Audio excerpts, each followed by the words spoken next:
The following podcast is recommended for mature audiences only.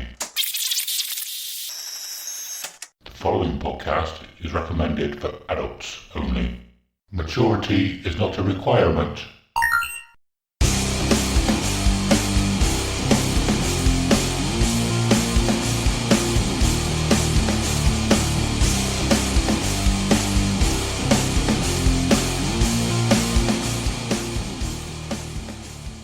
Hello and welcome to Dear Download, a podcast about Download Festival, music and the industry, and all other aspects related to rock and heavy metal.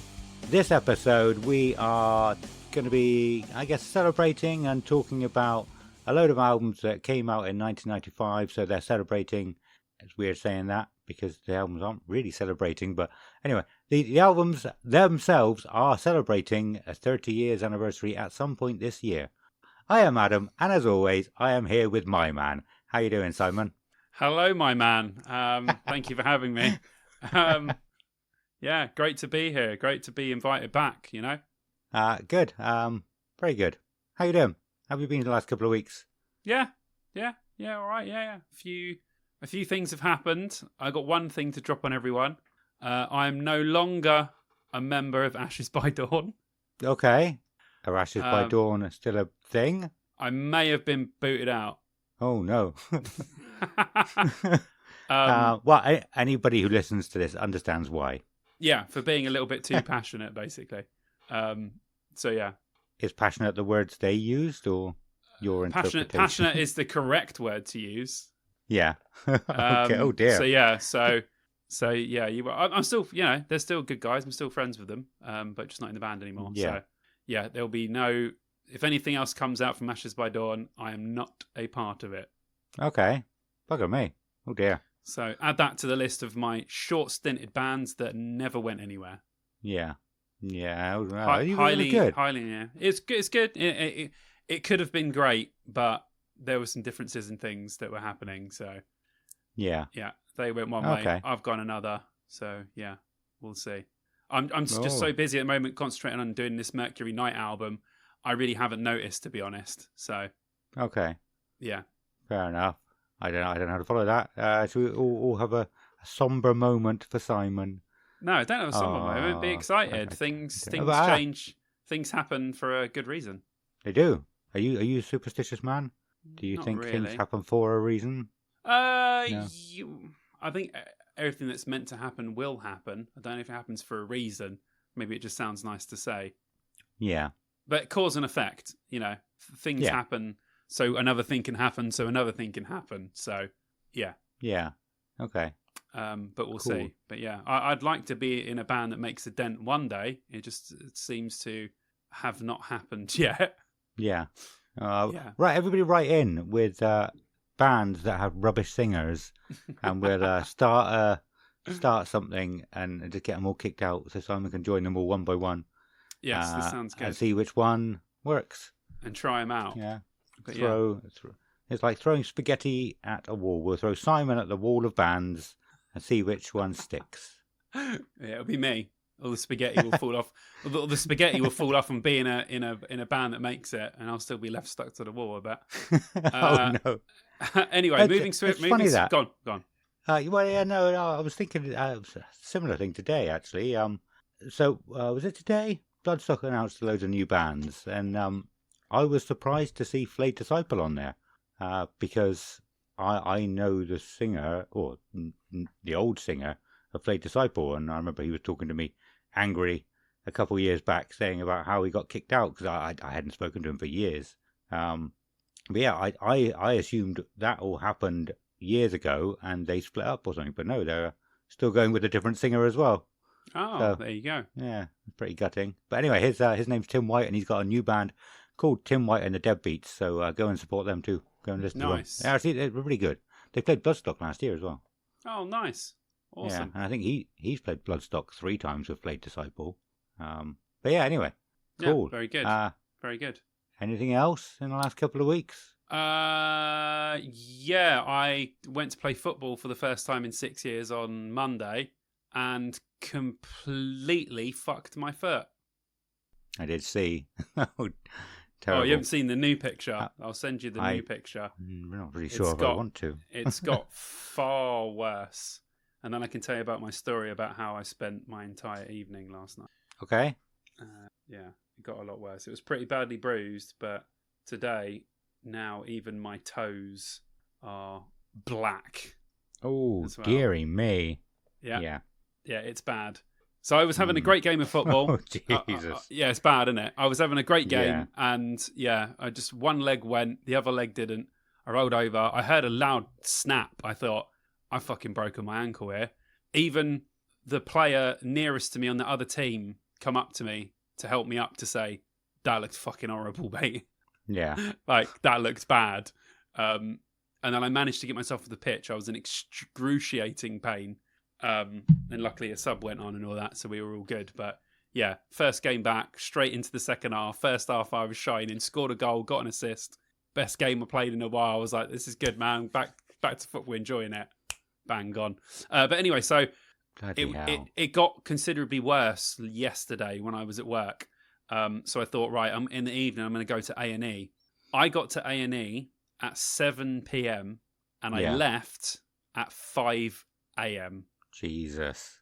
The average waiting time at Gloucester was 9 hours. Wow, you're better than average, you are. Or more than average. How was it though? Did they x-ray it? They x-rayed it. All good. Foot's fine. Okay. It's just really bad bruising. She said you just rolled it over and, that part of your foot's just delicate. So the foot just went, I'm not having this. I'm going to protect my bones and I'm just going to just go crazy. Because it's even gone to the other side of my foot is bruised as well, which is not even the side that I rolled it over. So she just said it's badly bruising. Give it a couple of weeks. It'll go down. It'll be gone and you can get back to playing football again. She said there's no break-in. She looked at my x-ray and said, actually, for someone that's turned 40, your foot and your bones are in really great condition. She said you show absolutely zero sign of any, cartilage damage, bone damage, arthritis or anything like that. She said they look really good. So I said, fantastic, thank you very much. Thanks for the compliment. But I got home nice at bones. 20 past 5, and then for a separate reason, I had a blood test today. So I only had 4 hours sleep. Then I had to get up, go to the doctors, have a blood test, and then come home. And I still haven't slept since. So I'm running on 4 hours sleep at the moment. Bloody hell! So if I start to get crazy, that might be the reason why. I'm just saying. That'd be a normal episode. It'd be a normal episode for us, boy. But I'm not normally a yawner, and I've already yawned like 5 or 6 times. So I apologise in advance. Just saying that word makes me want to yawn. See? And let us know if you've already yawned. Neither of us have yet, but I know it. Just saying the word is making you contagious. Want to do it. Yeah, it is. Yeah, it really is. Yeah. But Jesus, anyway, though, man. So it's been the last week has been a bit of a ride. Ride, and the sickness is finally going as well. So I'm not feeling bad, and I can finally finish the vocals on the album this weekend. And then I can release the first track and then have the album out literally in a month's time because I've almost I mixed all the songs. I've kind of mastered all the songs. There's just loads of vocals I need to do for it. And I've been sick for the last month, so I haven't been able to fucking do them, which has been really annoying. So yeah, everything's heading in the right direction. But yeah, my foot fucking hurts. So I'm currently limping. Have you got... well, no, I think I saw in the picture. I've still got this picture up, but I don't want to be looking at your manky foot for it's horrible. It's bad, isn't it? It's so bad. Yeah, but your other picture you put up in the Discord the other day, you looked like you had an ice pack on it. Yeah. And it made me think. I'm sure at a certain point, there's got to be a certain age where everybody has an ice pack. I've got 2. I lent somebody one a while back. Otherwise, I would have 3. But yeah, there's ones that you can either heat up or freeze. Yeah, it's very cool. It is cool. Yeah, it's left over from when Vicky was going running all the time and she sprained her ankle. So she bought like a proper one that properly wraps round and all that. Normally I just shove a bag of peas on there or whatever. Peas on there. But no, we got something proper thanks to Vicky. So yeah. But anyway, nice. Enough about me. How have you been? Yeah, I've been all right. no injuries at the moment, actually. Good. Back's aching a little bit. I've lost a bit more movement in my neck, which is annoying, but all good. I'm glad to hear about your bones, and I can tell you all about mine in December as well, because I've had to book in for was it a bone dextrometry or something like that? Dexometry. Oh, they're basically gonna just send me to. I don't think it's an X-ray. I don't know what it is, but they're gonna just look at all my bones and see how they are. Oh, awesome. Yeah, all to do with my back. Yeah, I think I said it might have been a Patreon episode that I said. I went to the doctors and he took one look at me and went, "Well, you're fucked, aren't you?" But yeah, I got my new medication arriving on Monday, which I have to inject, and that should help me out a little bit. But sweet. Yeah, so I think I had X-rays when I had that appointment, and yes, my back, my spine does look fucked. If you look at the top of my spine, it's so fucking. It's not hench, it's hunch, which is a. But it's all good. I don't know if I'm repeating myself, but it's all good because I have the perfect job for my back, because I can walk around the office all morning going, the bills.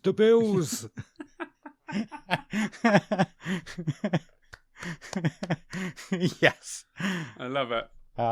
When this new medication comes, are you going to be like an owl, where your head will just be able to fucking No. It's spin. Connected. Yeah, my immune system has been connecting parts of my vertebrae that should not be connected because it thinks they need to be. And I was like, no, don't stop it. They don't need to be connected. So I noticed. I used to. One of the tests was like, as long as I could look up directly up at the ceiling, so I can drink beer. I'm fine. But I noticed that I can't quite get there anymore. It's just So do you have to pour the beer in rather than like that? No, I can still do it. I push it. I have to push against my nose a lot at the minute. So if it gets much worse, I'm gonna have to get a straw or something. Or I was going to say, pour it from a distance. Stone Cold Steve Austin there, and then smash it on my face. Yeah, I'm sure Stone Cold had a bad back. That's probably why he did it. I can't fucking pour it in, mate. Yes. Otherwise I'm all good. Nothing really new has happened though. I'm just in a long old stint until January, which is my next week off of work. So I'm just taking it easy, trying not to do too much and overdo it, so I can actually go to work the next day. Yeah, rest yourself, rest at the weekends until you become a very busy boy in December, I'm guessing. November. Well, probably. I was going to say, probably November as well, right? It's prime deals right now, so we've been busy already. Yeah, and then around early November, when we get the download announcement, which we'll talk about very soon. Sorry, guys, we're just talking about ourselves. We should start just a talk show. I mean, it is our podcast, so yeah, that's true. Talk about ourselves as much as we like, really. Yeah. Anyway, that's probably a good segue. If you've got nothing else to talk about, maybe we can segue into that. Yeah. All I was going to say was, obviously Prime Week or Prime Black Friday starts early November. It doesn't really get quiet until the end of the next year then. So yeah, it's a good 7 weeks of being a busy boy at work with no time off. A very busy boy. Send money. And that might be the first time I've said that. It's normally you. Send money and because say condolences then, but that's not the right word either. Anyway. Oh dear, I got him going.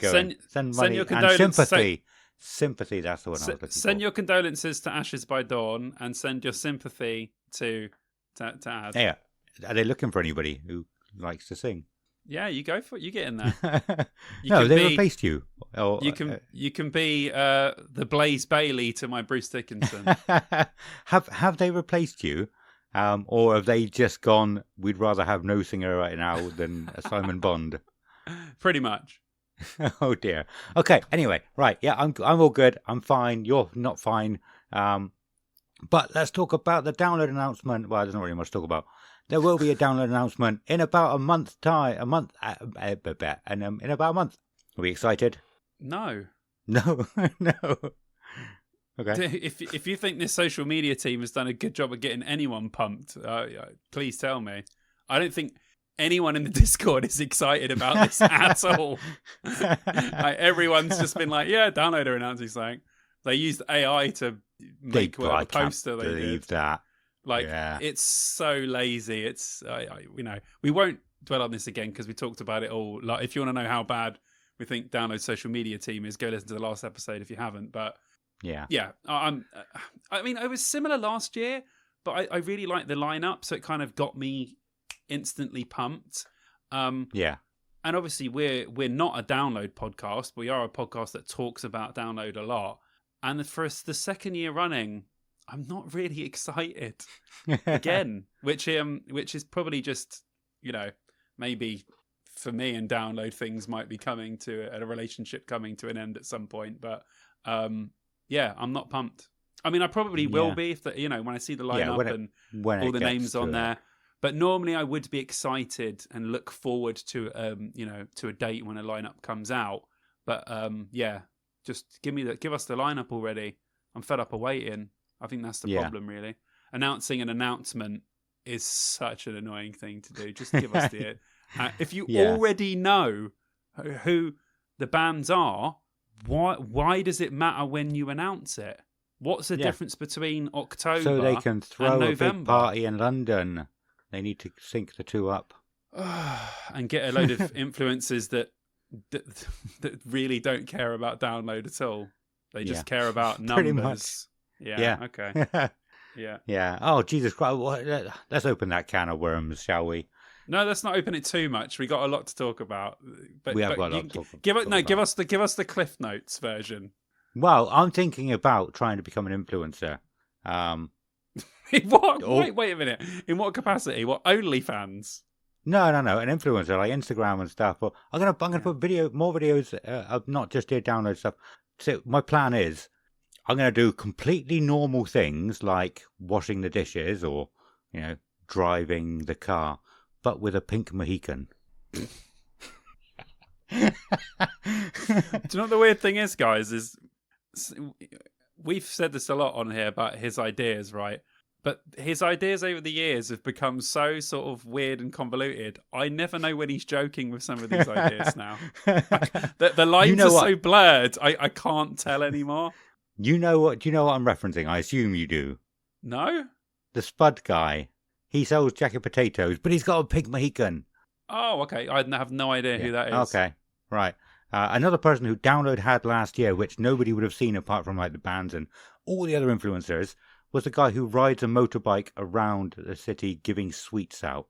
So we were invited, but these were the clientele of people that they were inviting. This one the party thing at Down. Well, no, the Spud guy wasn't at Download, but he was invited to Bloodstock because of who he is. There's a and people. It just bothers me that people seem to get all these things because they've got a quirk and they blow up and they go viral. And it's like, yes, maybe they put a lot of work into it, but they went viral, and that's why you're giving them attention. Yeah, I suppose that's how the viral thing works, though, doesn't it? Everyone gets their 15 minutes, I guess. Yeah. Yeah. When's our 15 minutes going to happen? Come on, guys. It's a marathon, not a sprint. And ours is constant. We're just constantly good. We don't have to have 15 minutes of fame where everyone knows about us. We'll just be consistently good. I'm happy with that. I'm happy with that. Yeah. Okay. Excellent. Don't need my 15 minutes. I hope other people listening understood where I was going with that. With the pink Mohican. It's completely normal things. In these last 2 episodes, we've been very cynical, which is just, I love it. But other people might start to think, wow, these guys are really starting to hate on the things that they talk about. Well, talking about hating things, we have 10 albums to talk about. I'm sure Simon loves them all. Okay. No, I enjoyed them all. Okay, so let's talk about the topic for this episode. I was about to say let's ask Ronnie to bring us in for some reason. I don't know why. Oh my God, that's taking it back a bit. Fuck it, ask him to bring us in. Why not? Let's go. Yeah, Ronnie. How do we know? How do we used to do it? I don't remember how we used to do it. Just say, Ronnie, bring us in. Ronnie, can I don't know. Yeah, it was just something like that. And it was Ronnie, let's get to the main subject. Ronnie, bring us in, and then we'd just go. Yeah, okay. That. Symphony Download!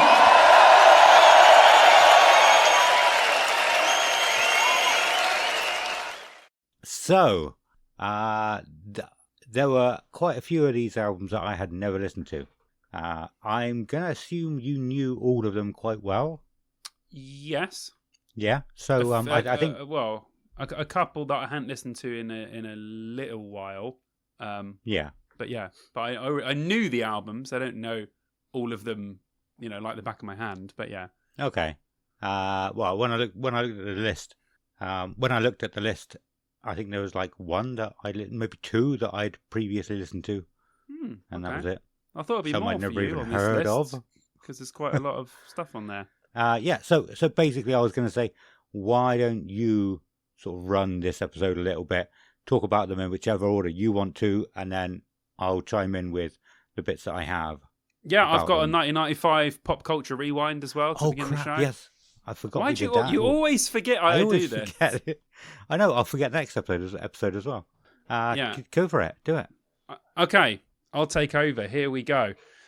Ladies and gentlemen, so yes, we're going to be talking about albums from the year our Lord's 1995, which, believe it or not, if you younglings, sounds like it was a long time ago. But for some of us, it feels like it wasn't really that long ago.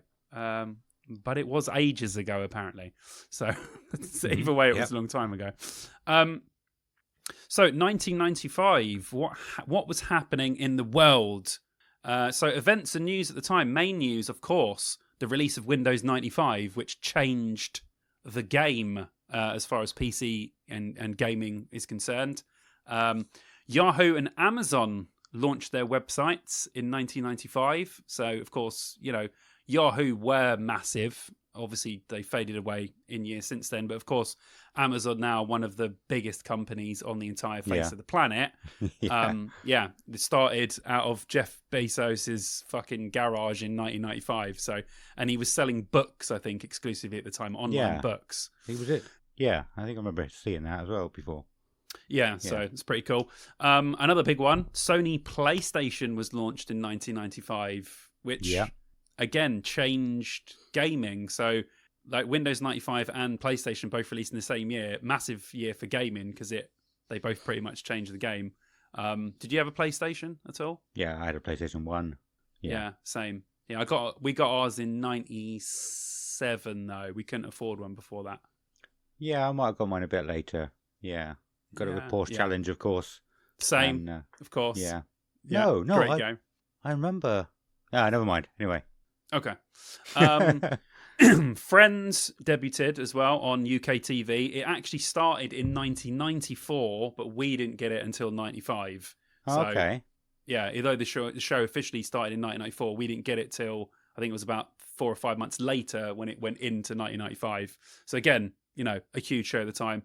And one of the biggest UK news things that was so big that they actually set up a Samaritans hotline for people that was so freaking out about it.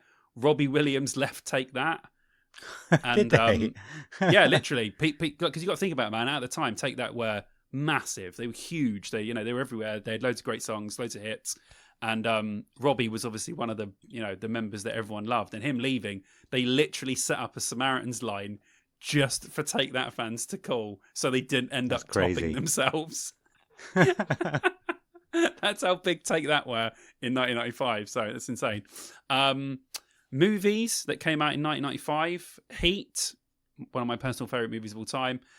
Usual Suspects, Apollo 13, Seven, Die Hard with a Vengeance, Batman Forever, Bad Boys, GoldenEye, one of the best Bond movies, and of course the first ever full-length CGI movie, Toy Story.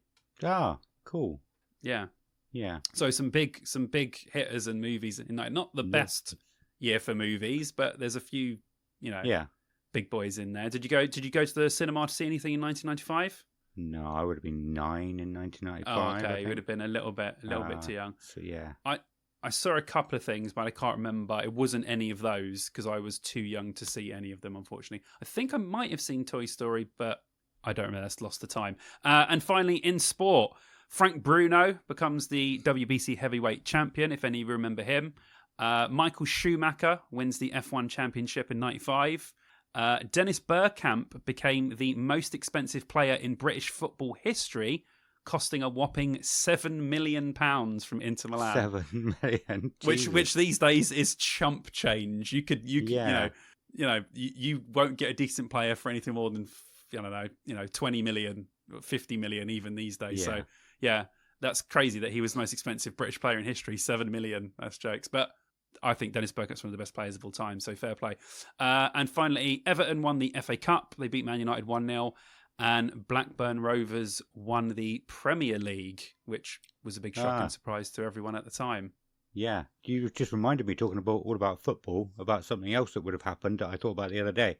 We all started collecting the stickers. Oh, yeah, the 95, Premier League. 96 was like the big year, wasn't it? Everyone was doing it. Yeah, it's true. It's when football was cool. It was fashionable. It was... football was great to watch. It was exciting. It was end to end. It wasn't like now where people pass out from the back. It was like, you score, we score, everyone's going to attack, go crazy. So it was much more fun to watch back then, I think, for even people that weren't big football fans. Yeah. And it's when all the foreign players started coming in, like obviously it's like Eric Cantona was getting big, Dennis Bergkamp, all of the like big foreign players when football became sexy, it was cool. It was hip. Yeah, my parents never got Sky until I was a late teenager, I think. So, I never had a chance to watch any football. One of the reasons why I never followed Well, it was on match of the day for me. I mean, it was the same in our house. We couldn't afford Sky, but if there was a game on, I'd go around Wesley's or Daniel's or Buzz's or, I'd go to other people's houses to watch football because we couldn't afford Sky Sports. But match of the day, even if I couldn't watch it, I would tape it and then I'd watch it on the Sunday. So nice. Yeah, that's just how much I love football at the time. And just generally to give you an idea of what was happening in the music world. So for the past 5 years, obviously grunge had been, at this point, metal was in a really weird place because your hair metal bands that had sort of taken over the late 80s had been absolutely blown away by, 1990, 91 grunge that had come in from Seattle, taken over everything. But by 95, grunge had started to sort of dip in popularity. It didn't really have the sort of big following. People were looking for the next big thing. So this was the point when nu metal started to originate. Korn had come around in 94. Deftones came around in 95. All those bands were just starting to sort of, heat up and bubble up under the surface from being underground bands to big bands. So it's a bit of a weird time for metal, the mid-90s, because no one really knew what they were doing. Some bands still wanted to do the grunge thing. Some bands continued to do the metal thing, which wasn't that popular. And then you had all these sort of new metal bands coming, which was kind of like the hip sound. So a very strange time to be a metal fan in the mid-90s, definitely. Very disjointed, I think. That's interesting, yeah. I mean, I wasn't a particular fan of any music from sort of 1990 to 95, really. Like I said, it was all grunge, but even the pop music, I was a little bit too young for it to appreciate. But when I've heard it since, it wasn't like the pop music of 97 that we got. 97, 98. I mean, all the now albums at that point. I wouldn't say I was into metal at all at this time. It was a couple of years after this until I would start to properly listen to, bands. But there was a couple of songs that would come out. You'd be like, that's cool. I did like a lot of pop stuff and a lot of dance stuff as well at this point. But I mean, this was like first buying albums for me kind of year, So I only got into these things following when they'd happened, not actually at the time, because I only would have been 11 or 12. So a bit too young for the metal world.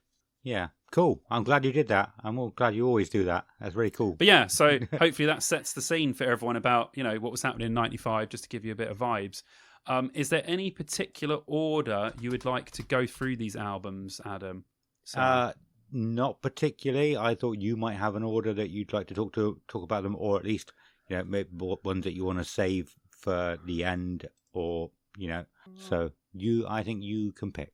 Yes. All right. We'll go with them with the first one on my list, which is Faith No More, King for a Day, Fall for a Lifetime. So I've got a bit to talk about. I'll talk about a little bit that I got. Then I'll get your thoughts on the album, and then we can just talk about it generally. So that'll be good. Okay. So yeah, Faith No More, King for a Day, Fall for a Lifetime. Obviously a hard task for them to follow up from probably one of the most influential metal albums of all time in 1992, Angel Dust. Critically acclaimed. Everyone considers it, a lot of bands consider it to be, one of the biggest bits of sort of push nu metal into the way that it was going. Even people now cite it as an influence because it was just so mental. So this one had a fucking difficult task to get anywhere near it, basically. But yeah, this one had a bit more of varied musical content. There's funk on it, there's country, there's punk, there's metal. It's the first album without the original guitarist Jim Martin because he left the band for creative differences. He wanted the band to go in a more sort of heavy metal direction, and the band didn't want to do that. Mike Patton wanted to be more experimental with the sound. So they got the Mr. Bungle guitarist, Trey, to come in, who played guitars, but he had a completely different vibe to what Mike had. To what Jim had. So already it was going to be a weird sounding album because you've got a guitar player that plays nothing like the guitar player had in Faith No More before for the two, biggest albums they probably had in their career. So it's a bit all over the place. Probably one of the Faith No More albums I go to the least personally. Although it does have some amazing tracks on it that I'll just go over briefly when we get to the end. But it's one that I visit the least, but there are a few songs on it that I really absolutely love. But as a whole, probably sits near the bottom of my Faith No More albums. What did you think, sir? I'm surprised by that. So this is probably the only one that I couldn't get all the way through. Okay.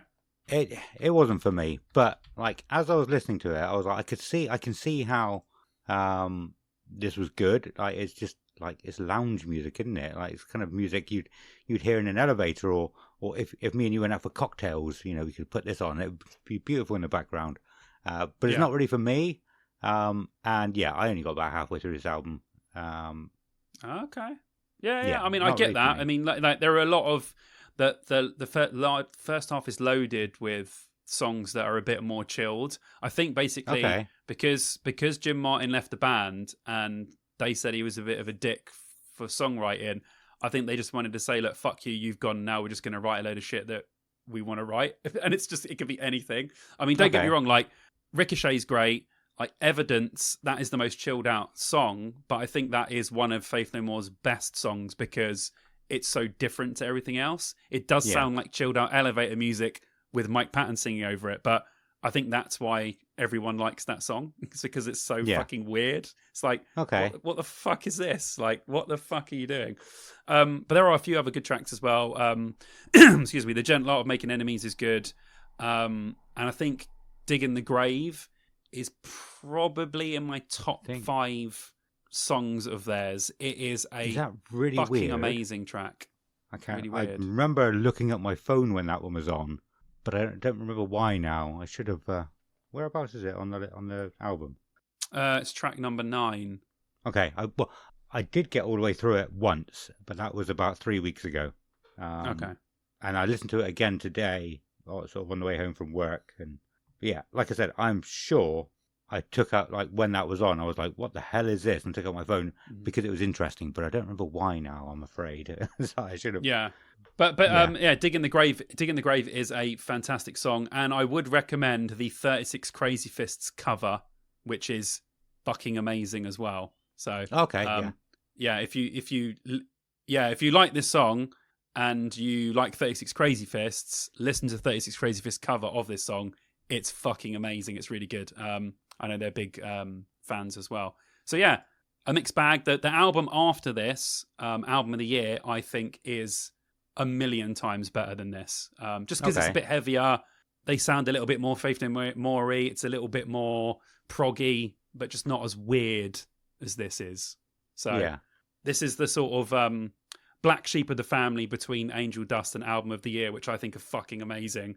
And then you've got this really weird one shoved in the middle. Yeah. So Cool. yeah, but yeah, When listening to it, I could see that it was, it was good, and I could understand why a lot of people would like them. I probably said the last time we talked about them, which would have been 3 years ago when we did the Angel Dust. Yeah, Angel Dust. I had never heard of Faith No More until I heard Epic on like Skuz and Kerrang all the time, and I never heard anything else by them other than that. So like I had no idea who they were. When they were announced a headline in 2009, I was just like, okay, they must be big then. I just never knew anything about them. For some reason, Faith No More has completely gone over some people's heads, which for me as being a fan is just really weird that that's happened. But sometimes that does happen with big bands. They just sort of fly by a few people and you don't really pay attention to them or what they're doing. And all of a sudden, like you said, they're headlining a festival and you're like, well, they must be a big band at the headline. And if you look at the crowd they got at 2009, they are a huge band. So it's just a bit weird with these guys because they are so strange musically. So I get why people don't like them, but I get why people fucking love them as well. So cool. They're very strange. But anyway, let's move on. So yes, what have I got on my list next? Okay, next I have Deftones with their debut album, Adrenaline. So yeah, the band's first album. Actually mad to think how long Deftones have been around now. Yeah. If you think about it, like 30 years. It's like you think Deftones, you don't think they're a year younger than Korn. No. But they are, which is just, really crazy. So yeah, like I've just written here as well, this was only a year after Korn's self-titled and 2 years before Limp Bizkit's $3 Bill Y'all would come on. If Korn are the godfathers of nu metal, Deftones are certainly the godmothers of nu metal. Because they did come almost around the same time and have been probably just as well these days more influential than Korn. I would say a lot more people try to sound like Deftones these days than Korn. But yeah, definitely one of the most raw versions of the band. I mean, the vocals were recorded in a live room along with the band. And really? They really do have that kind of energy where they feel off. His vocals feel off the cuff in this. They don't feel rehearsed. Like he knows what he was doing, but I don't think he actually knew how he was going to do it. Which is good. I think a good thing and a bad thing on this album, because sometimes things feel fresh and like in your face, but they don't feel as polished as they do on other Deftones albums. So I think it loses a little something, but it definitely captures a bit of energy.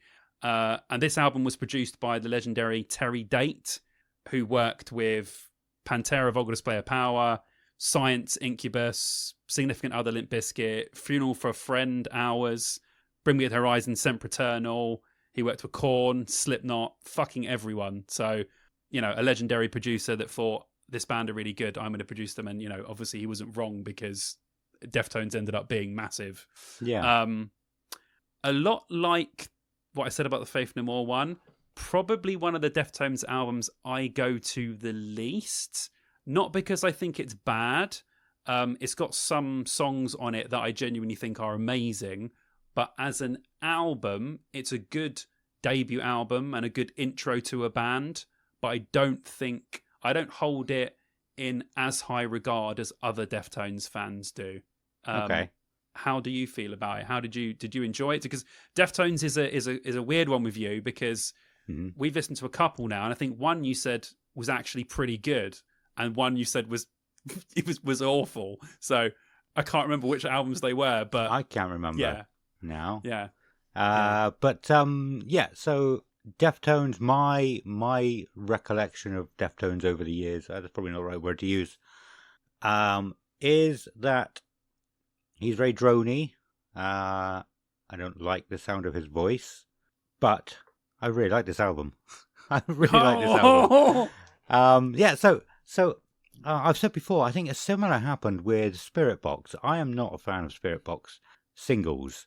I checked out one of the albums and I'm like, these album tracks are really good. So it's like the singles that they put out maybe have a slightly different feel to it or a slightly different vibe or tone. Maybe they sing a little bit more. And on the albums, on the album songs, they go, "Oh, scream more," because only our dedicated fans will hear these. We want to bring people in with the singing. And I think maybe that's what Deftones. I don't, whether it's done deliberately or not, I don't know. But yeah, he sounds great. You know, there's hardly any like singing, like droney singing. Well, I don't know. Maybe probably shouldn't say hardly any, but they are way more varied than I initially thought. I just thought, you know, if every song is going to sound like Back to School, it's like Back to School, we are the leaders. I just have to say it. He's dissing who I think is one of the best vocalists in metal ever. But yeah. Wait, hey, well, that wasn't meant to be a diss. That I can't sing, so that was just an example of I why get you. I get what you mean. I get what you mean. Yeah, long stretches of. But like, yeah, on this album, he was like screaming a lot and doing a lot of different stuff, and I'm like, I didn't know they did this. So I've written down amazing album. Can't believe I didn't listen to Deftones before this. Much more catching up to do is needed. And instead of listening to any more albums from this list, I actually went and listened to their latest album. After listening to this one, I not properly. I think I was doing other stuff. But yeah, so I stopped my homework to listen to more Deftones. Oh my god! Okay, right. This is my mind's being blown here. Hold on, I've got to take a moment for this. Fucking hell. Okay, wow. Okay, I'm shocked, but not surprised at the same time. I knew there would be some form of Deftones that you would like. But I get what you mean. Like it's very nu metal sounding. You like nu metal.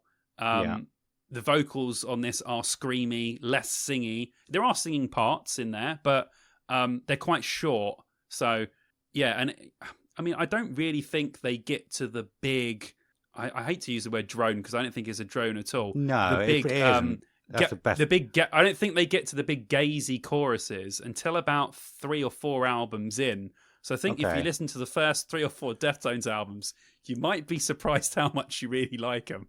Well, I definitely need to check out White Pony because everyone around that time was saying how much of an amazing album White Pony was, and I've never listened to it. So yeah, I definitely White Pony need to listen to that. has a couple of singles where it's singing, but a lot of the album tracks are like this, crunchy, screamy, shouty, you know, good fucking guitar riffs. So I think you might like the first few Deftones albums. So yeah, that's cool. I'm good. I'm glad you enjoyed it. I'm really glad you enjoyed it. I did think I had an inkling that you might enjoy this one, but I wasn't sure because I thought it's very, you know, nu metal-y, and I know how much you like nu metal, so I was like, he might, but I still wasn't sure. But I'm really glad that you did.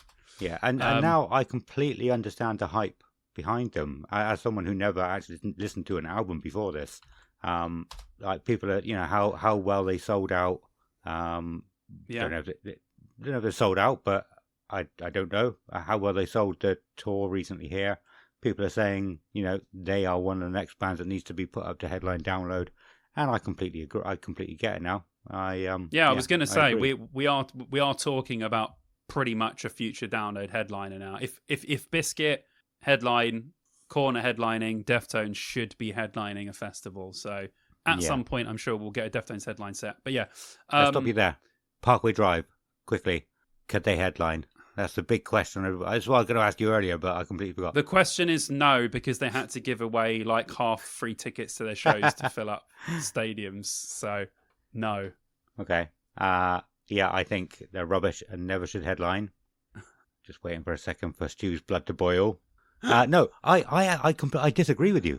I think they should, from all the hype about them. I think Download should book them as like a Friday headliner with 2 big established headliners. I think that's what Parkway need to get that next step up. I think maybe. Yeah, I'm not saying it's not possible. I'm not, you know, but I think it would work. I think it could work. Yeah, I'm just thinking I'm willing it not to happen because I don't like them. I know you don't like them. I don't. Believe me, I don't dislike them in any way. There's nothing that I dislike about them. I just don't like them. Yeah. So okay. I don't really, I'm just neutral. They do absolutely nothing for me.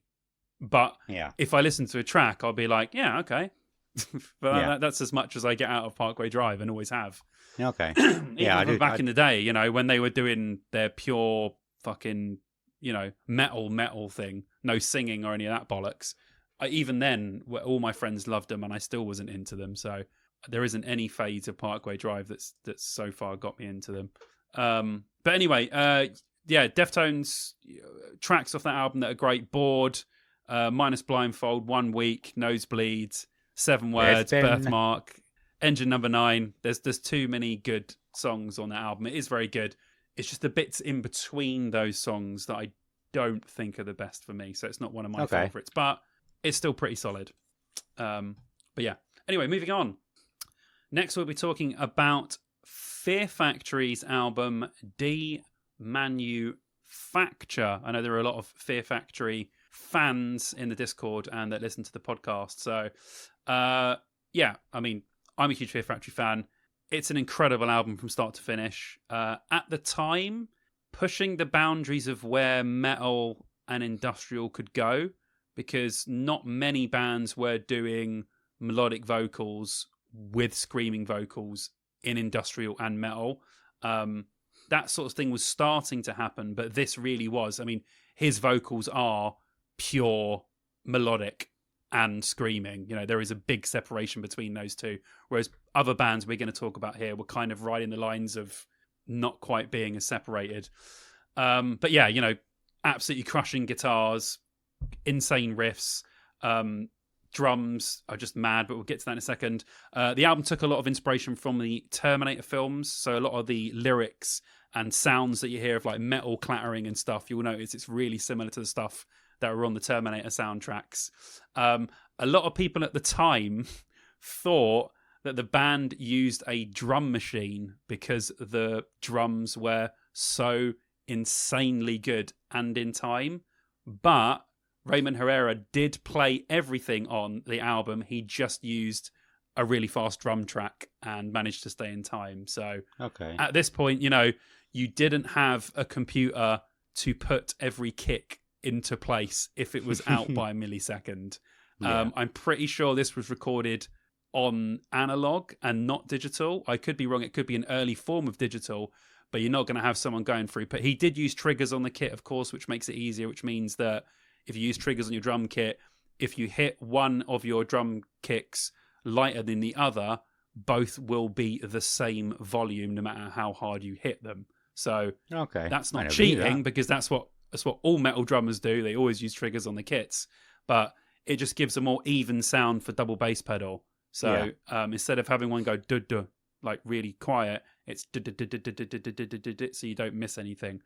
Basically, he's just a really fucking good drummer.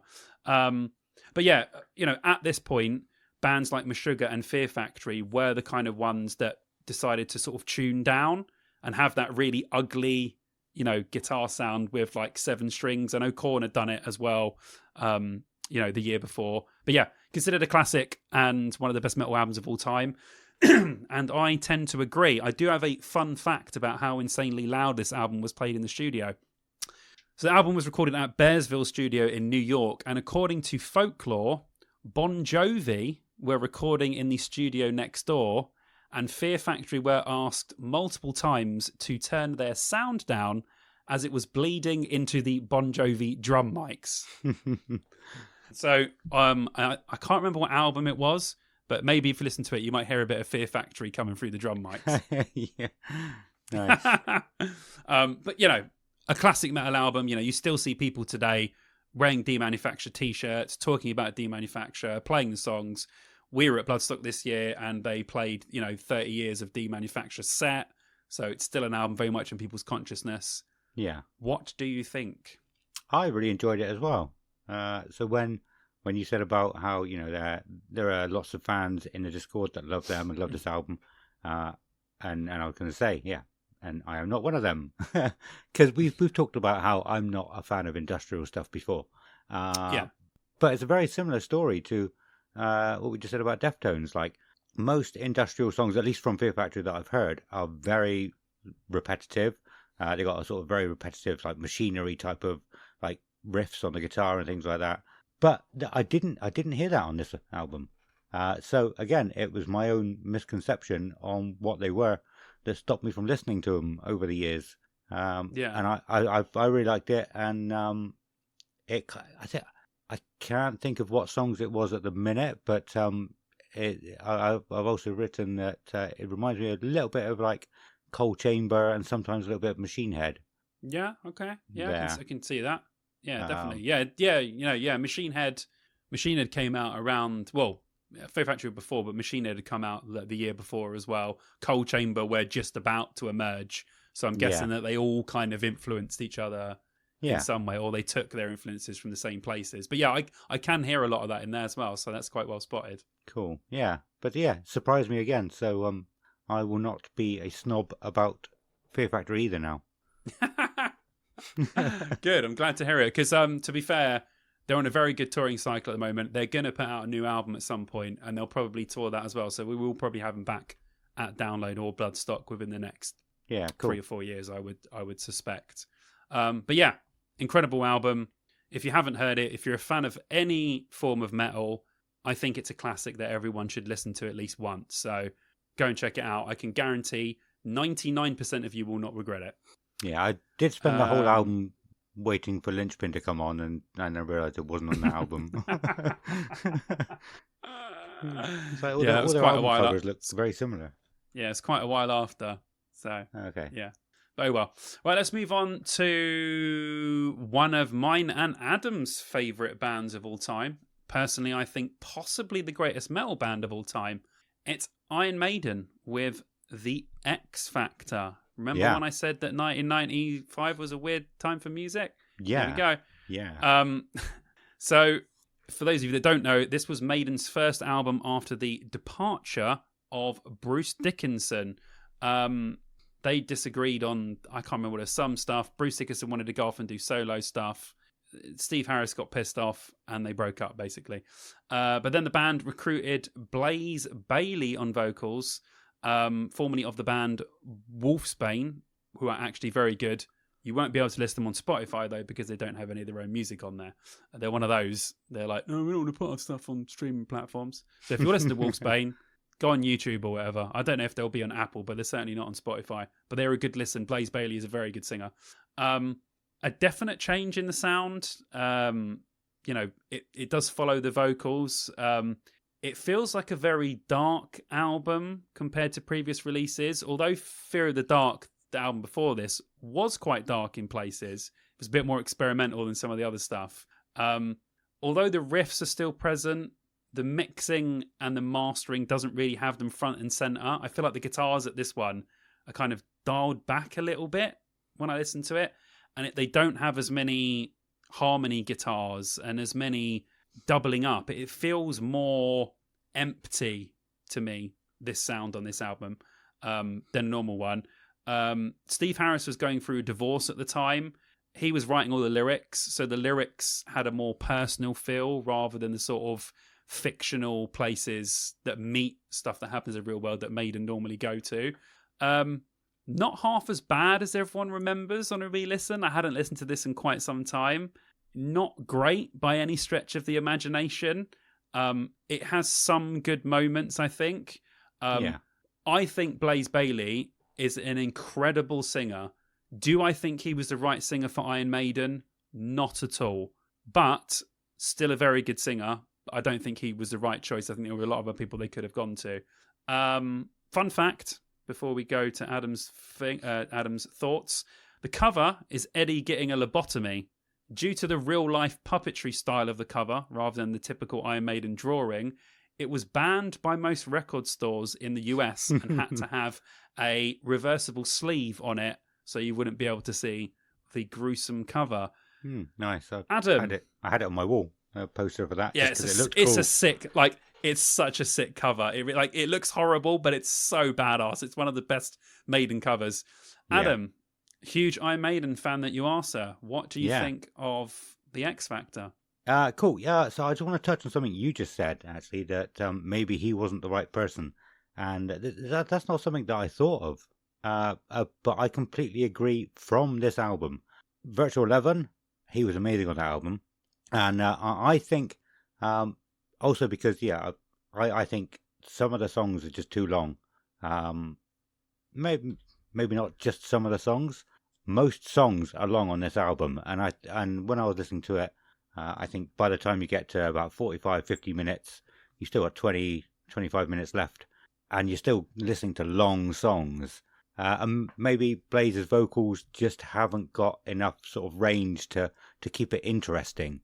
Although some of the songs, absolutely amazing guitar work, amazing solos, just sound really cool. A lot of for example, the first half of the album, I hadn't listened to this album for a long time. I'm not sure if I ever listened to it all the way through properly. But yeah, listening to like the first probably 4 or 5 songs, I was like, oh, this is a really good song. And it goes on, and it's like, still a really good song. And the next one's a really good song. But like I said, I think it just dips in the middle because it's all quite samey by the time you get to the end. Yeah, I think the first 3 tracks, Sign of the Cross is an amazing song. Yeah. Lord of the Flies is an amazing song. Man on the Edge is an amazing song. As soon as that starts to happen, I think the quality, I don't know whether it's the songwriting or the vocals, something isn't quite gluing together. I know this is the first album with him, so I'm not expecting things to click straight away, but if you spend all this time writing songs, they should really click. And there are a few little bits going on, but I think after the first 3 songs, it just completely loses its way for me. Yeah. And I think, like I was saying with Virtual Eleven, I think a lot of the songs on there are shorter as well, actually. So you've got the punchy lyrics instead of just the long, drawn out. I'm saying it's completely different. It's probably quite similar to Chino, but I'm saying it differently because I like Iron Maiden, or have liked Iron Maiden for longer. But yeah, the long, drawn out notes that he sort of holds and everything. It just, there's something about it that just drops off, I think. So yeah, definitely right. Still, have you ever seen Falling Down? Question. Yeah, the film. Yeah, of course. Yeah, of course. Okay. Yeah. Yeah, it's great. It's a great film. Yeah, it is. So if anybody doesn't know, Man on the Edge that Simon just said about is it was it written for the film, do you know? Or did they just ask to use it? I think it was written for it. I think it might have been actually being written for it. But yeah. If not, it's a huge coincidence because it fits very, very well. Yeah. Yeah. No, it's got to be. Because it's like, it's not just falling down, falling. It's like the choruses, the verses are like, talks about having a briefcase and stuff happening. Yeah, it must be for the film. Yeah, I'm sure it is. I'm sure if we actually done our research, we'd find out. Yeah, we would know. But yeah, still a good album. Better than I remembered. Or probably weird to say better than I remember. I enjoyed it more than I remember enjoying it before. I thought I'd. Yeah. I think I wouldn't say better. I'd say not as bad as everyone says it is. Yeah. Everyone always goes, "Oh God, X Factor, what a terrible album." But yeah, I mean, it's not great. First 3 songs are great, I think, but I don't think it's bad. You can still listen to it and think, that's okay. You're not listening and go, oh my God, this is fucking awful. It's unbearable. I can't listen to it. So, some Maiden fans really despise this album, but I can't really see where it gets that from. I mean, I can think of one Bruce Dickinson album, which is probably even worse than this one, if I'm honest. So, yeah, which is No Prayer for the Dying for me. I think that album is trash. I can't remember that album. I've probably listened to it lots of times. Is it Trooper on that one? Trooper is on that one, isn't it?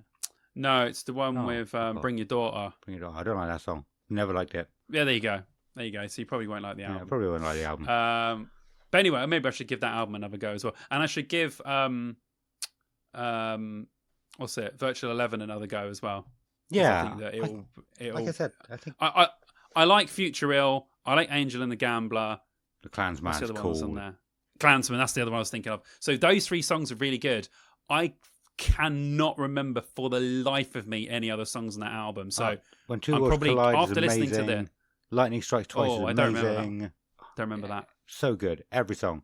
Maybe not every song. Okay, I'm gonna go and listen to that because it's weird. I do remember that album being good. Better. Yeah, I know. I've said it on here probably a while back now, but it's weird because that was my first album of Maiden hearing them.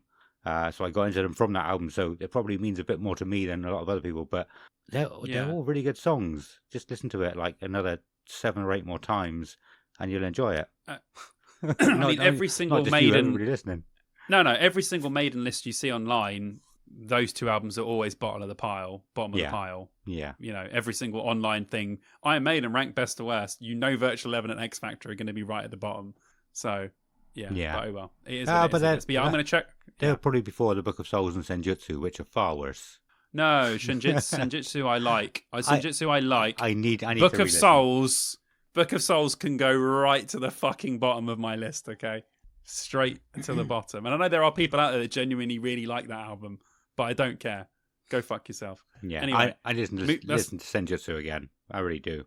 Been a while. Yeah, it's good. It's good. I think you'll be pleasantly surprised about how good it is. I thought it was good. Anyway, let's move on. Move on. Next, we will move on to Death and Symbolic. Good idea.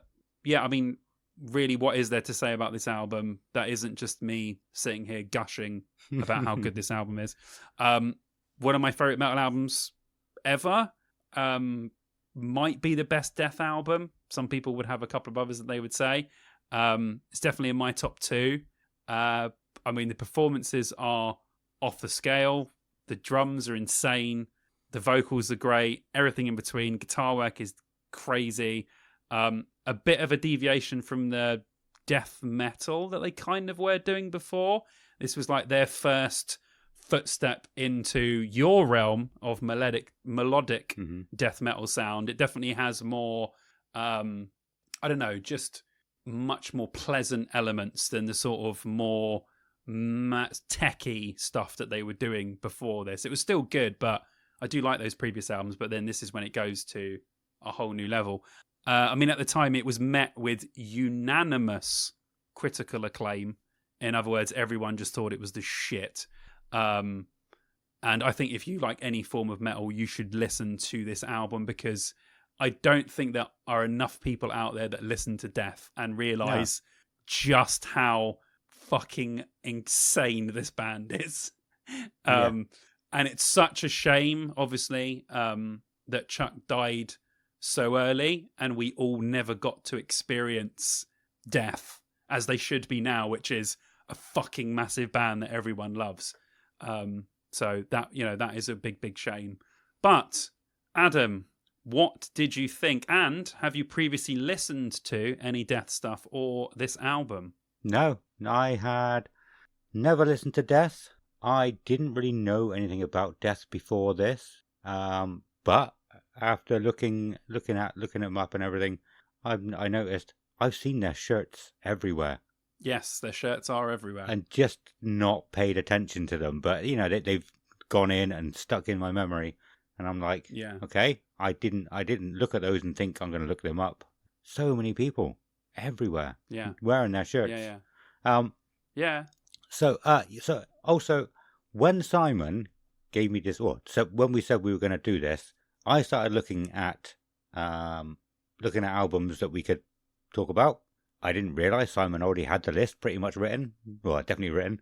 I looking up albums from 1995. I found myself on like an old Reddit post from Metal to the Masses, and like 70% of the people that were commenting were saying Symbolic, and like they weren't even saying Death. You don't need to. They're saying Symbolic. And I'm like, what the fuck is this Symbolic? And it's like Death, Symbolic. Okay, maybe we should look at that one. Simon already had it written down. But like I said, I'd never heard of it. I think it might switch a little bit in a minute. So basically, let me just quickly read what I had written. Yes, do that.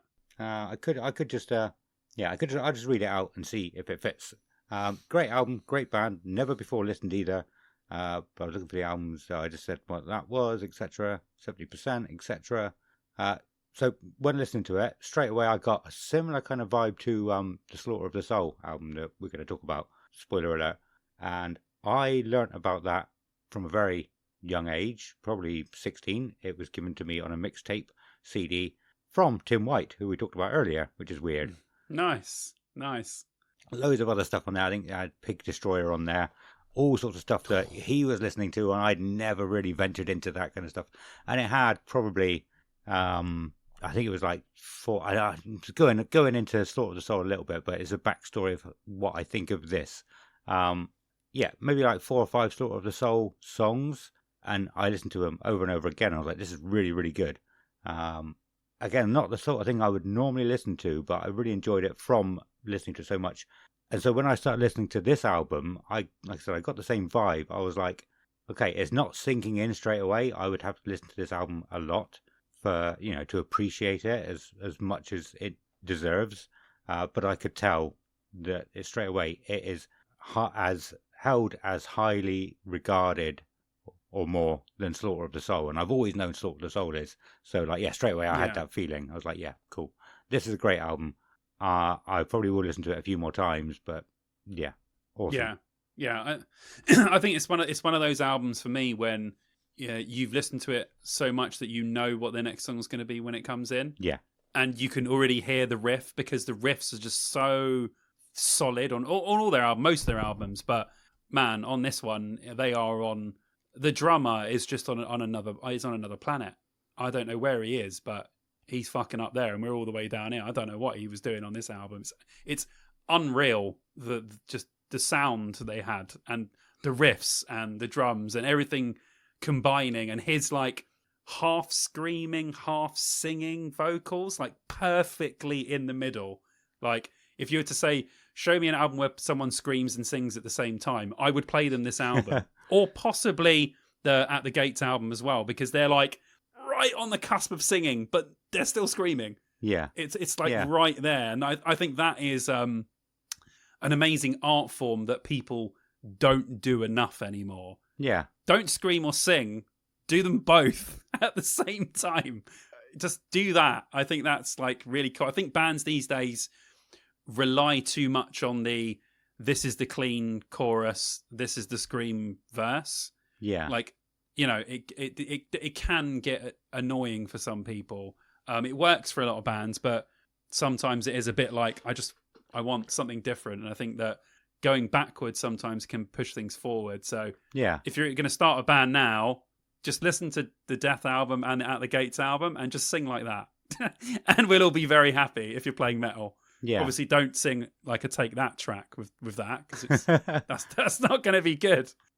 But you get what I mean. Okay. I was going to say, no, I think I'm wrong. I was going to say, I think that maybe not so much recently, but a lot of hardcore bands started doing that, but it's more shouting and screaming and singing. Hardcore's always done that, but it is more of a shout. Yeah. And I didn't particularly like that. That's why I'm not really much of a fan of hardcore stuff.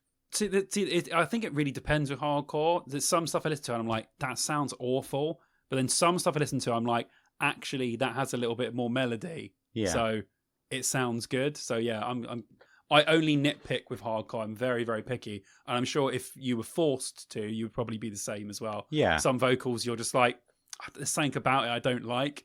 Yeah, but there's some I really like. Some that's some that you probably would. Our mate Dean Delicado did send me a playlist of loads of hardcore, but I never got around to listen to it. Oh man, so, I should do that out at some point. Yeah.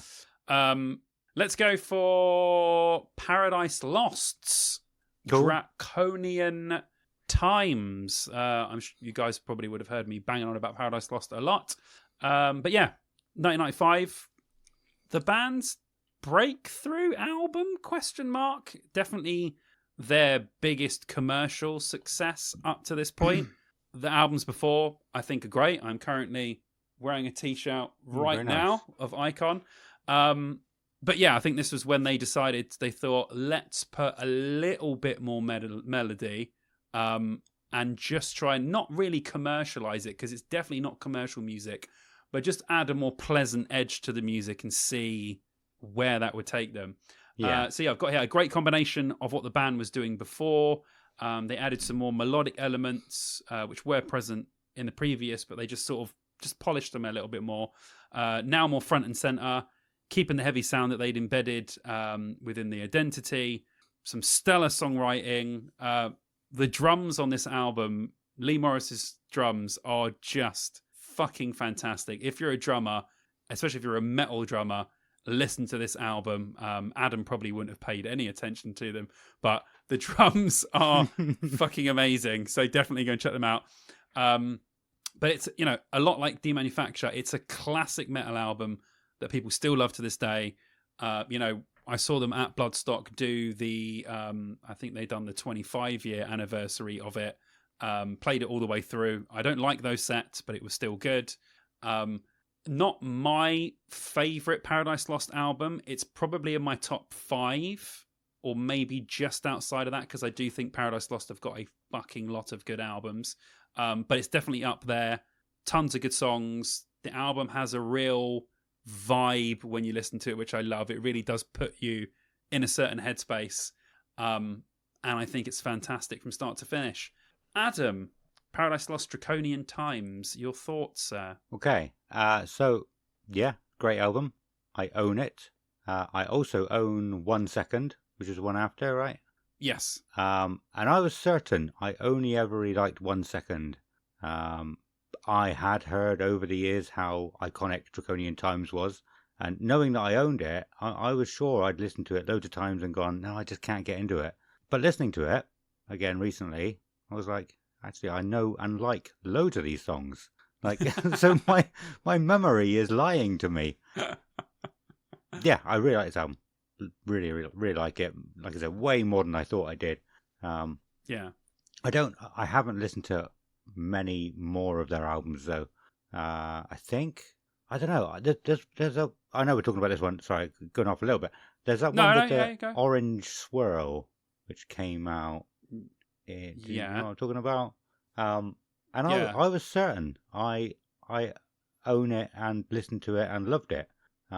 But I listened to it after listening to Draconian Times, and I'm like, I don't recognise anything from this, so I don't know. Maybe I must not have.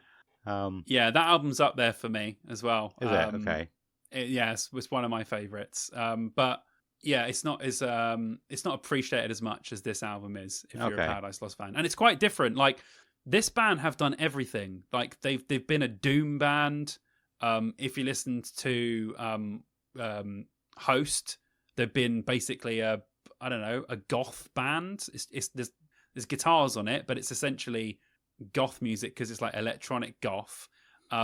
They've done the metal thing, they've done the proggy thing. This band has such a weird discography variants of music. They've literally done everything. Whereas now, the great thing is about them is they just combine it all into their sound. But at this time, they were still toying around with what they wanted to be. But yeah, at the time, this was a huge album. And they played, they had a big slot at Donington in '95 because of this album. Okay. Oh, really? It came out. Yeah, them and Fear Factory, because obviously the two albums came. But they both played on the main stage in the day, but at Donington '95. Oh, that's cool. So yeah. So I've never really known many other people to be into them. So I've kind of paid attention to them a little bit over the years and what they're doing. But I've just always assumed that, they're big, but they're not that big. I think probably because of where they've played at Download when they've been there. When I've been there, I think I said to you, I saw them. I got very, very close to the front, probably like 2007, like literally crotch in face kind of area. But it was early on the smallest stage, I believe. Probably middle of the day, maybe like 1-2ish. And so just from little things like that made me think that, even though they've been around for a long time, they got loads of albums, they're still like not that popular, really, not as popular as they should be. No, believe it or not, they are pretty big in Europe. We're in bigger Europe? in Europe than cool. they are in the UK. Okay. I mean, like they're big in the UK. In the UK, they're well known. People know who Paradise Lost are. Yeah. But they wouldn't be headlining any of your. They might headline your third stage, but they wouldn't headline your second stage or play really far up on your main stage at like a Download, for instance. On a Bloodstock, they're quite high up in the day because people know them because it's a metal festival. Yeah, and they know who Paradise Lost are. But they play some pretty huge places in Europe. They never broke America, which some bands just don't. Yeah. They'll still play over there and do stuff, but they never broke America like some metal bands did. So they don't have the American numbers beefing up all of their own numbers. If they broke in America, it would probably be a different story. But Europe, yes, and obviously people know them in here because they are from the UK. Yeah. So yeah, you're never gonna see Paradise Lost that far up a lineup, which for me is perfectly fine. I'm they're one of my favorite bands of all time, so I'm perfectly fine with that. Yeah, cool. But yeah, awesome. But yeah, like I said, my perception of it probably, was never too accurate. That was just my perception, or my thoughts over the years from what I had witnessed or from what I had experienced of them. Yeah, they probably are almost certainly way bigger than what was in my mind. But yeah, that's just but infinitely still underappreciated. I mean, for the quality of their discography and the fact that they've constantly been putting albums out since the late 80s. Yeah.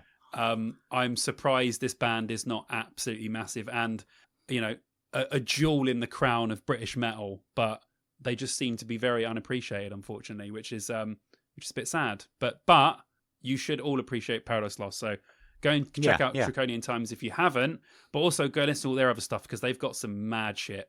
These guys just never know what they want to do from 1 minute to the next. Yeah, if you've got a spare 2 weeks, go and listen to all their stuff. Or I could just we'll put my Paradise Lost playlist in the description for this episode because I've got a fucking cracking Paradise Lost one curated perfectly. Cool. You listen to it start to finish or random? Start to finish, I assume. Oh, you can. No, I think random's best. Okay, fine, cool. Yeah. I think random's best. I'll listen to that. Excellent. Yeah. You'll be stuff in there you like. Okay. Right. 2 more to talk about. Is there only 2 left? Holy shit. Yeah. Okay. No, wait. No, what am I talking about? No, there's 4 left. Yeah, I don't know what I'm talking about. Yeah. Okay. Cool. Sorry. Okay. Next, let's talk Rammstein. Cool. Let's talk Rammstein. So, Herzslied, the very first Rammstein album with, hands down, one of the gayest covers of all time. In a good way, but it is very, it has very homosexual vibes, shall we say. It's a lot of men and a lot of chests. But I think the most surprising thing is how little Rammstein's sound has changed in 30 years. Yeah.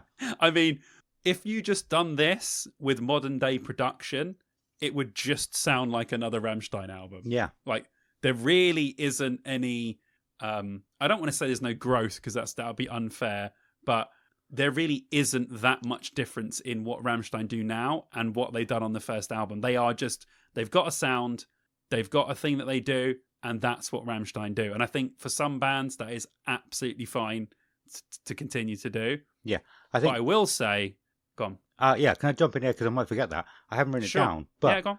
Yeah, that is a massively big point, I guess. Great point and big point. I remember when they first were around, everyone was saying about going to see them because how perfect they sound, how they sound so much like the albums. Now, I haven't heard anybody saying that for a long time. It's all about going to see the pyro and the massive penises they've got on stage. But yeah, everyone was saying at the time, go and see Rammstein. It sounds perfect live. He sounds exactly the same as the CD. Yeah. Do you know what? I'd actually venture to say they sound better live than they do on CD. Yeah. But it sounds exactly, not exactly the same as the point of that you could be listening to the CD, but some bands you go and see live and you're like, this doesn't sound half as good as it does on the record. Yeah. But Rammstein really do sound fucking fantastic live. They've managed to get that sound nailed down live, which sounds great. You can't do that accidentally. So they must have put so much work and effort and perfecting that. Yeah. Oh, I was watching one of their shows at Pink Pop from like 1997. It fucking sounds incredible. I'm like, so they've just basically sounded incredible the whole time they've been playing live. Like, at no point have Rammstein ever sounded bad live. So yeah, just mental. But yeah, I will say that I rinsed this album back in the day. I am a huge Rammstein fan, and as soon as I got my hands on this album, I was like, fucking hell, this is her first album. holy shit. Fucking killer riffs all the way through. Great hooks. Fucking awesome sound. You know, the album's not too long either. It doesn't you get to the end and you think, oh man, I could just put that on again.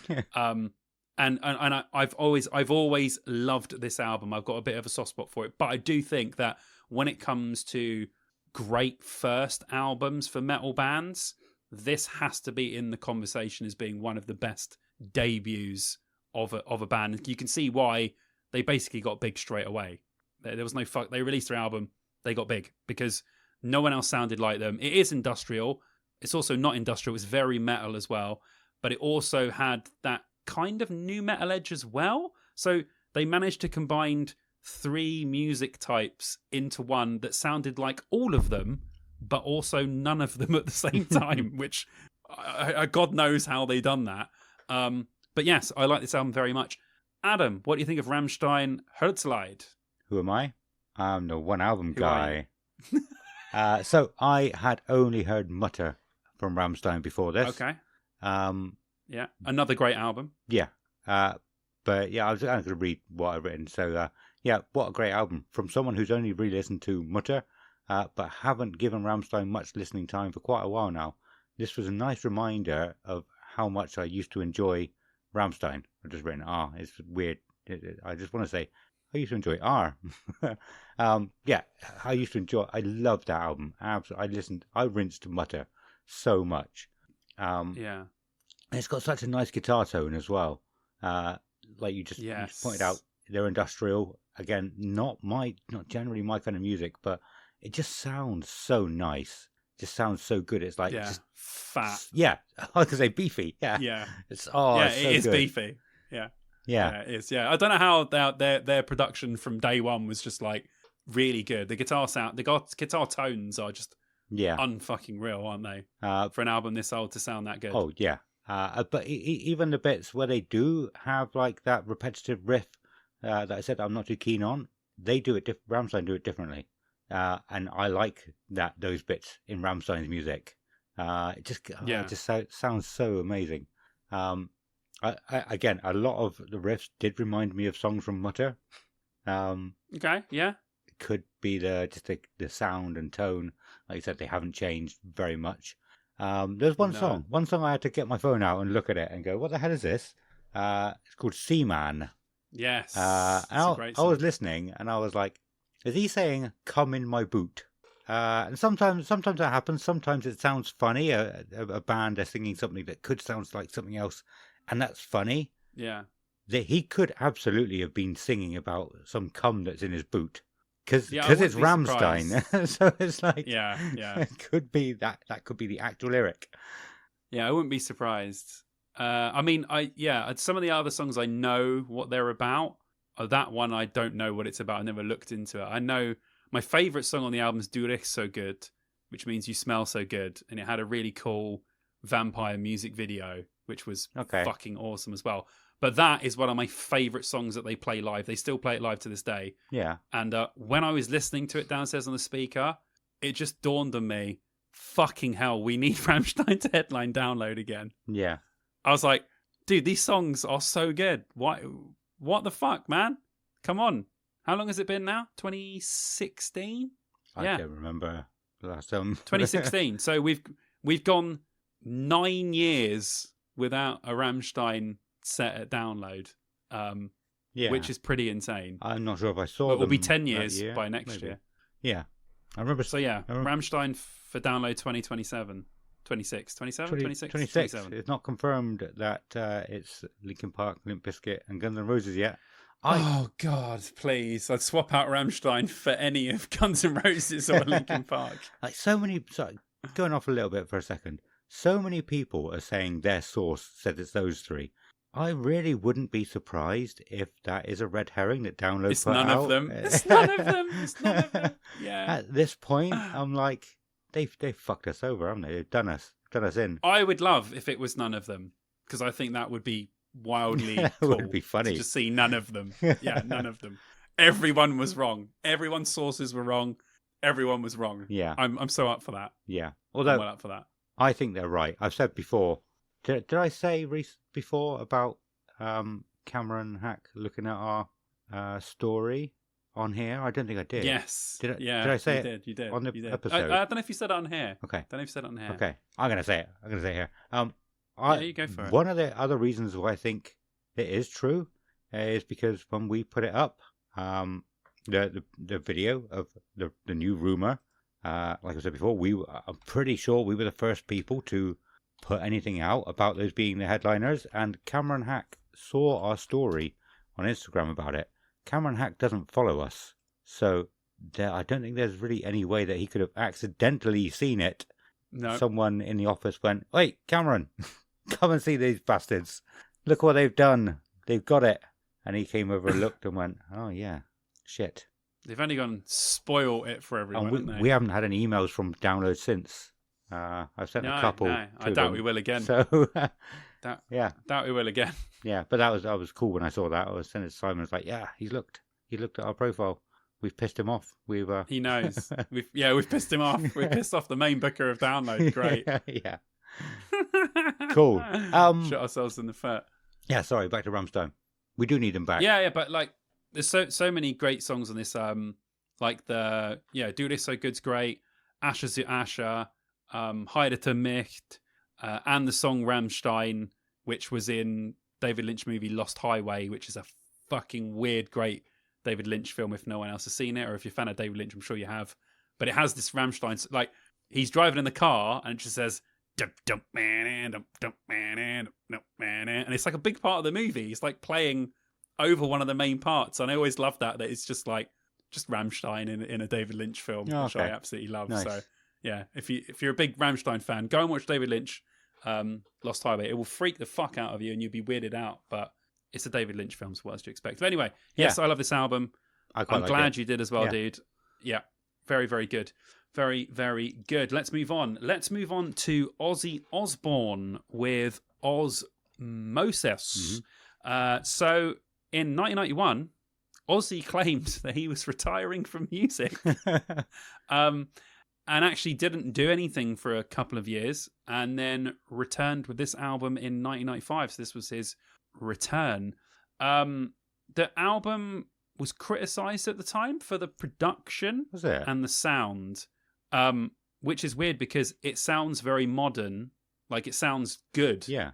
But at the time, everyone thought it sounded too good. They thought it was overproduced. Right, okay. Because Ozzy's stuff before was a little, not saying badly produced, but a little less, produced than this was. So people were saying that the songs were great, but they didn't like the sound of the album because it felt too good.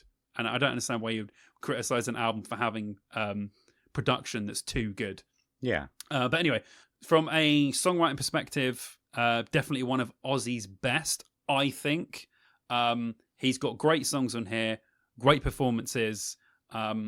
As normal on an Ozzy album, Zakk Wylde does a fucking great job on guitars, great solos, great riffs, great harmony parts.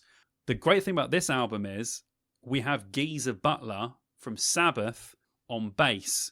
So technically, this is half a Black Sabbath album. Okay. Because you've got two members from Sabbath, obviously not the rest of the guys, but two members from Sabbath are on this album. And I think it's a great listen from start to finish. A fun fact about this album that I never knew, but I only picked up researching this. Originally, Ozzy was writing songs for this album, not with Zakk Wylde, but with Steve Vai instead. Okay. But the two fell out briefly, and they didn't continue with the writing, although they were still friends, and they were friends right up until Ozzy died. According to Steve Vai, he is sitting on an entire album of Ozzy stuff that he wrote for what was supposed to be this album. And I didn't know that until I'd done research, and I fucking love Steve Vai. So I would love to hear what those songs would have been with a different singer, maybe. But yeah. Anyway, Ozzy Osbourne, Osmosis. Adam, what did you think, sir? Cool. So as you know, I'm the one album guy. I had only listened to Down to Earth before this album. Sacrilege, I know. I'm sorry, people listening. Somebody might be shouting at me at the minute. Kill him, stab him. Everyone, when they see him, just stab him. We're all going to have sharp objects and just everyone repeatedly stab him at that download meetup. But yeah, no, like Black Sabbath and Ozzy his own stuff. I was never into it. I just never was into it. Yeah, I never was into it. Which is stupid because I love this album. I really like this. I really like this album. So I think I listened to this about 2.5 to 3 weeks ago again, similar to what I said about Faith No More. I didn't really have much to say about it. So I listened to it again this morning all the way through, and it just gets better as it goes through. It does. I feel like it dropped off a little bit in the middle. It lost me a couple of times. It lost my concentration. But the last 4 or 5 songs, I'm like, hang on, this is an amazing song. And it's obviously getting to the end. And every song from the last few songs just gets better and better. And I'm like, this is actually such a beautiful album. Like, really, really nice. Yeah. There was one particular song, I've just got it up to have a look, because I can't remember what it was called. Oh, it might have been See You on... Yeah, might have been See You on the Other Side. And it just really reminded me of Guns N' Roses. In fact, a lot of the album reminded me of Guns N' Roses. It wasn't so much bluesy like you would expect from Sabbath. And it was a lot slower and really melodic. And I've found myself thinking a few times this. So I don't know how much or how regularly Ozzy or Black Sabbath would have been in the charts at the time. Obviously, we know Guns N' Roses were massive in the charts, same as Metallica. Iron Maiden were very rarely in the charts. So so I don't know how. I don't know if you know, but I found myself thinking like this loads of songs from this album could have been the same level as Guns N' Roses in the charts. I'm not trying to say Guns N' Roses are better than Ozzy. I get what you mean. Yeah, very listenable. They could have gone out on the radio and people would listen to them. Yeah, I know. Perry Mason was a big hit off this one. Yeah, which is probably one of my I Just Want You. Lesser favourites. I Just Want You done really well. And they did release See You on the Other Side as well. I don't know how much of a dent they made. Okay. I Just Want You is top 2 Ozzy songs for me. Okay. See You on the Other Side as well was well up there for me. I think when Ozzy died, on my story, See You on the Other Side was the song that I put to say rest in peace to Ozzy, because I love that song. And now whenever I listen to that song, that's what it reminds me of. Yeah. Okay. It's very, very nice. Yeah. But yeah. It just so... I'm pretty sure it was that one. Yeah, it wasn't I Just Want You. But yes, just so many of the riffs and the feel of the song actually reminded me of Estranged, I think it was. Guns N' Roses, Estranged. And it was just like... Nice. This could be. Yeah, this could be.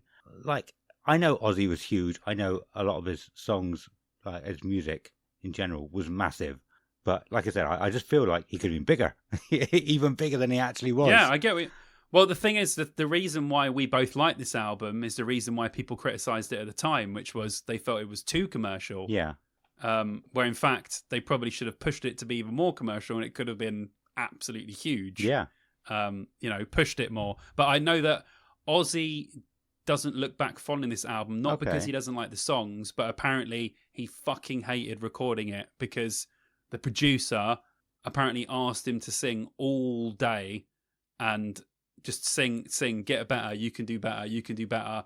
And apparently Ozzy was just fucking livid the entire time of recording this album. So musically, it's great, but he did not have a good time recording this one. So I don't think that it was looked back on by him as a fond memory, even though it is a really, really good album. Cool. I didn't know Zakk Wylde was a part of the band at this point. I think I remember seeing when they went on tour around Down to Earth, like early 2000s. And I thought I saw articles in like magazines saying how big a thing it was that Zakk Wylde was joining him. So I assumed he was a stand-in for somebody at that point, and then just stayed. But no, I didn't know he was. Because listen, he was in and out the bands a couple of times. Okay. So yeah, he came in and came up. He played on this album, but I don't think he toured on this album, and I don't think he's in the music videos for this album either. Right. But he definitely did play on it. But yeah, obviously, Zakk Wylde talking about him now. Obviously, Black Label have been announced for Bloodstock, so it's quite relevant that we're talking about Zakk Wylde. But Awesome. Anyway, great album. Great album. Yeah, really good album. If you're a fan of Ozzy and this one's passed you by, this might be my favorite Ozzy album. It's fucking great. So if you like Ozzy, go listen to Osmosis. It's amazing. It's got a really fucking weird cover as well, which I really like. And I've tried to get Osmosis merch. Apparently no one makes Osmosis t-shirts. Really? So yeah, it's impossible. I haven't looked for a few years, but a few years ago I tried to look for one and I was like, and there was someone on eBay selling an original 1995 one for like £500. Probably a lot of money, Yeah, I was like, nah, I'm all right, actually. I'm good. Right. Now we're down to the last two. Here we go, baby. Let's talk about Gamma Ray and Land of the Free. Now, power metal is not a genre of music that me and Adam tend to talk about a lot on this. I think I probably mentioned that Painkiller, Judas Priest is one of my favourite metal albums of all time. That is essentially a power metal album / metal album, and I do love it. I'm not the biggest fan of power metal, but Gamma Ray are such a fucking good band that I appreciate and like most of the things that they have done or do. And this album has some absolutely cracking songs on it. I will say some of the straight up power metal ones on it are not my favourites. I like when they combine metal and power metal together. Sometimes when they just go full on power metal, I clock out a little bit. And I do really, really like this album, but it's not my favourite Gamma Ray album. My favourite Gamma Ray album is Power Plant, which is the album after this one. But this album is fucking amazing. The guitars are great. The vocals are great. The songwriting's fantastic. I think it's brilliant. And I'm actually even more excited to hear what Adam has to say about this.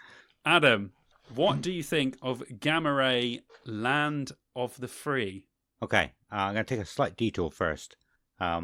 So you've probably been laying awake at night, maybe recently, thinking to yourself, why has Adam been bringing up Toehider so much recently? And that's because I was looking at the previous videos we've done, and I said in the video at the time when we were talking about Toehider, I said I don't think I will ever hear. Well, I never thought I'd hear a band that sounded like Halloween, but I mean Gamma Ray sound like Halloween, and they were massive. They're a huge band. I had just never listened to them before. Yeah, I fucking love this album. I really, really enjoyed it.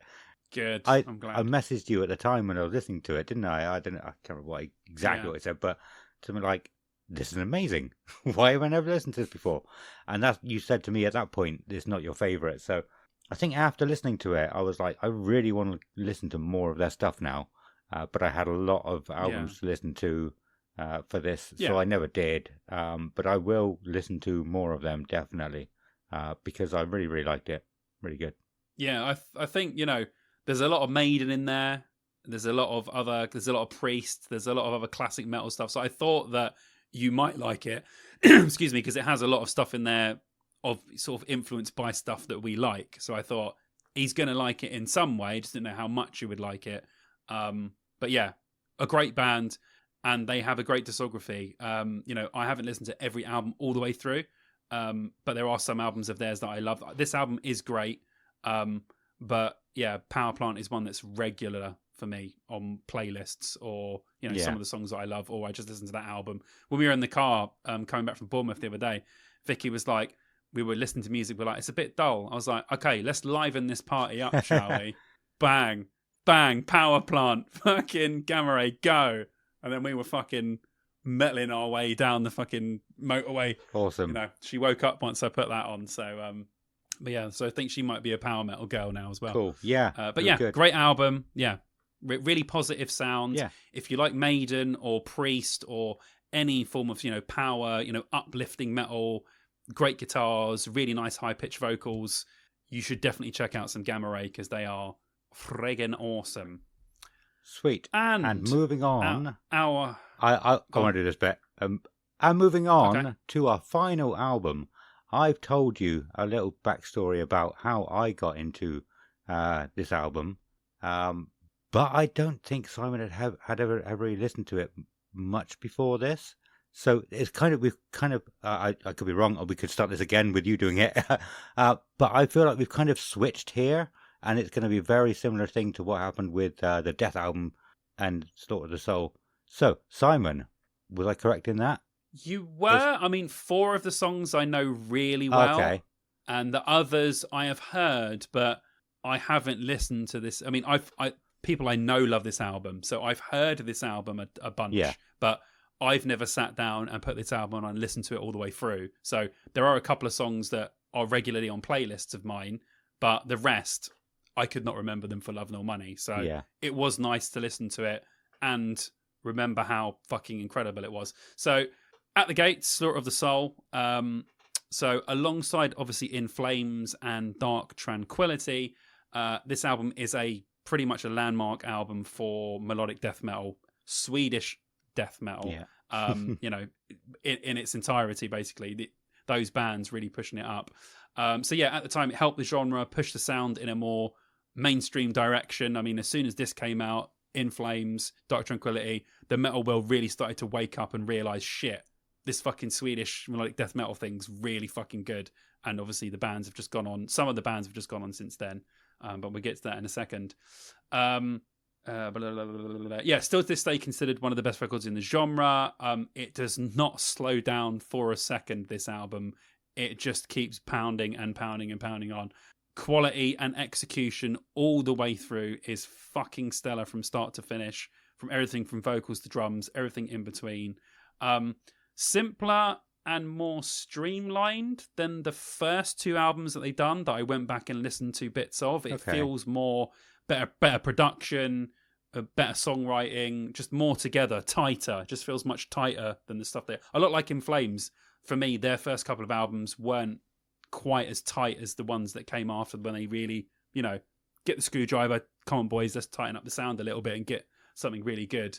They took a step back. Obviously, the first album's a little bit more technical, a little bit more standard death metal, but this one is definitely pure melodic death metal. Like we were saying before about the half singing, half screaming style that really sort of pushed up the melodic bits to it. Where are we? My notes. Yeah, so classic record that needs to be listened to. Again, like I've said about a lot of these, it just so happens that a lot of these albums we talked about today are considered to be classic metal albums that, are essential listens if you're a fan of metal, and this is definitely one of them as well. Absolutely crazy that after this stonker of an album, the band broke up for 11 years. I didn't know that. Completely missed, sort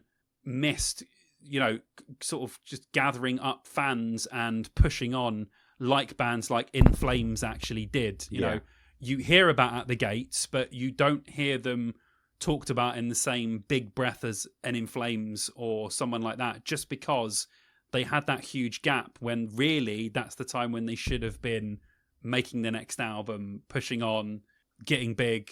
But this band just didn't do that. They didn't release their next album until 11 years later, which is just crazy. So it's a story of a great metal album, but it's also a story of what could have been if the band had stayed together and continued on the path that they were going from this album.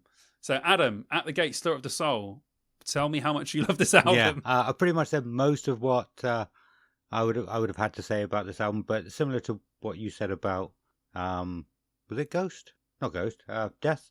I can't remember which album you said it about now, where you just know the next song that's coming on. Yeah, it's Death. Yeah. Just some of the, like the intro with the shotgun. It's like that's one of the things that stuck out to me from the mixed CD that I was given, and it was many years later that I actually thought about looking up what these songs were or where they were from. But yeah, an album I've listened to loads that I never should have, which is kind of weird if that makes sense. Like I never would have discovered it if that CD hadn't been given to me, and I never would have ventured into that style of music, I don't think, on my own. So and I'm so glad that I did. because it's such an amazing album. I've listened to it over and over again. Again, like it's weird, but I don't know, maybe that's where my Swedish roots come from. Yeah, possibly. This might be the album that started it all for you, really. Yeah, could be. It's probably the album that started this genre for a lot of people. So Could be, yeah. Yeah, so good. Such a good album. Incredible. Yeah, so that's it, guys. That was 10 albums from 1995, and for the most part, very good albums. Very, very good. Couple of mixed bags in there, but some classic metal, essential metal albums definitely came out in 1995. Like I said, it was a weird time for music.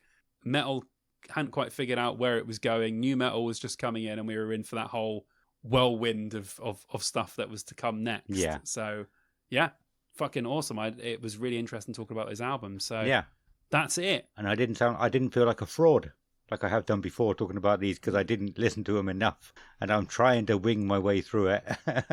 Dude, your musical knowledge is just growing and growing and growing. Think about how if we'd done this episode 4 years ago, your mind would have been fucked. You would have been running off places. But now you know what shoegaze is. You're a different person now. Yes, I do know what shoegaze is. You're out there. You're in the world with all the other musos listening to weird shit. Yeah. You're out I still think there's something wrong with you, and the way you can analyze stuff is far superior to most people.